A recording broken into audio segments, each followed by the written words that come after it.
concerne les villages qui sont au long du parc, qui se situent au long du parc.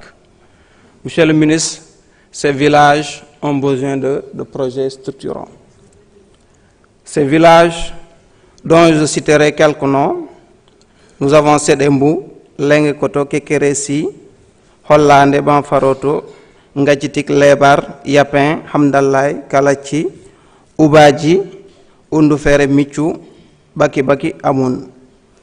Ils ont besoin de projets d'élevage, d'aviculture, de maraîchage et d'apiculture. Ces projets permettront à ces jeunes, à ces femmes de ces villages oubliés d'avoir une source de revenus et in fine sortir de la précarité qui leur pousse véritablement à agresser le parc. Monsieur le ministre, le contrat des agents de la Grande Muraille Verte tire à sa fin. Donc il serait urgent de s'y atteler afin de véritablement renouveler le contrat le plus rapidement possible. Monsieur le ministre, les agents de la Grande Muraille Verte de Salémata, mais aussi les agents de la Grande Muraille Verte et du cadre de vie de Salémata sont confrontés à un problème de matériel et de logistique. Je pourrais citer, ils en ont besoin de tricycles, ils en ont besoin de brouettes et tout ce qui va avec. Donc je pense qu'il est important de les mettre dans de bonnes conditions parce que ce sont des gens qui abattent un travail extraordinaire. Monsieur le ministre, le chef de pôle sud-est de la Grande Muraille Verte ne dispose pas de bureau jusqu'à présent. Donc son bureau, c'est dans sa chambre. Donc ce qui est inadmissible, je pense bien. Monsieur le ministre, le service des eaux et forêts de Salémata, le poste de chef de service est vacant depuis des années, je le dirais. Donc, il est important d'envoyer un élément là-bas le plus rapidement possible. Monsieur le ministre, Salémata, la population a un problème extrêmement grave avec les services des eaux et forêts de Salémata. Donc, il serait important de s'y pencher parce que le temps est fini, je ne pourrai pas l'expliquer ici, afin de voir comment régler ce problème. Parce qu'on ne compte que sur l'agriculture. Et malheureusement, les services des eaux et forêts sont là-bas pour faire que de la police. Il n'y a pas d'humanisme dans ce qu'ils sont en train de faire. Je vous remercie. Merci beaucoup, honorable Mamadou Lamine Souare. Honorable Amadou Diallo, numéro 1, vous avez la parole. Honorable Serigne Khat Ndiaye se prépare.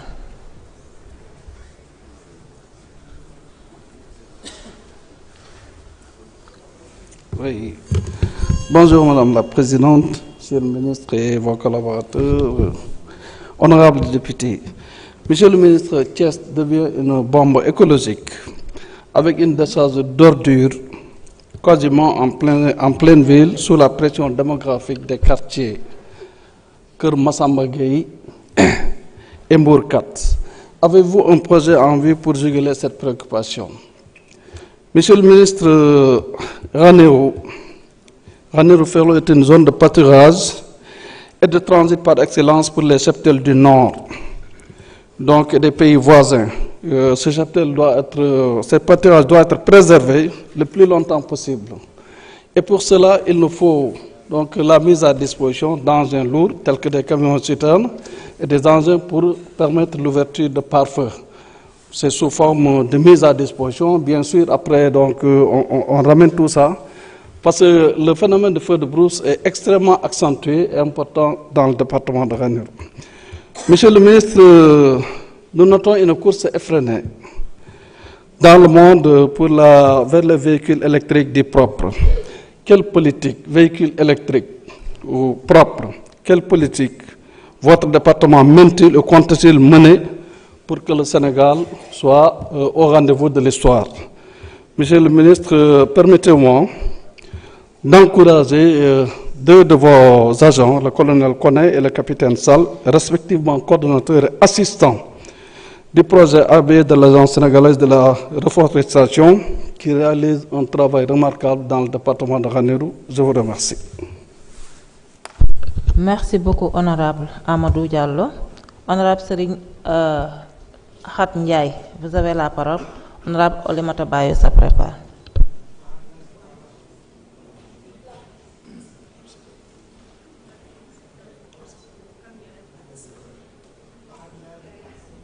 Il est absent. Donc, honorable Olemata Bayo, vous avez la parole. Honorable Koumba Ndiaye se prépare.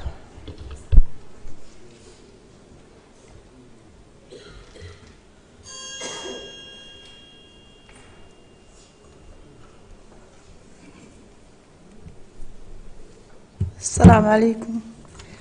Bonsoir, Présidente. Bonsoir, Monsieur le Ministre.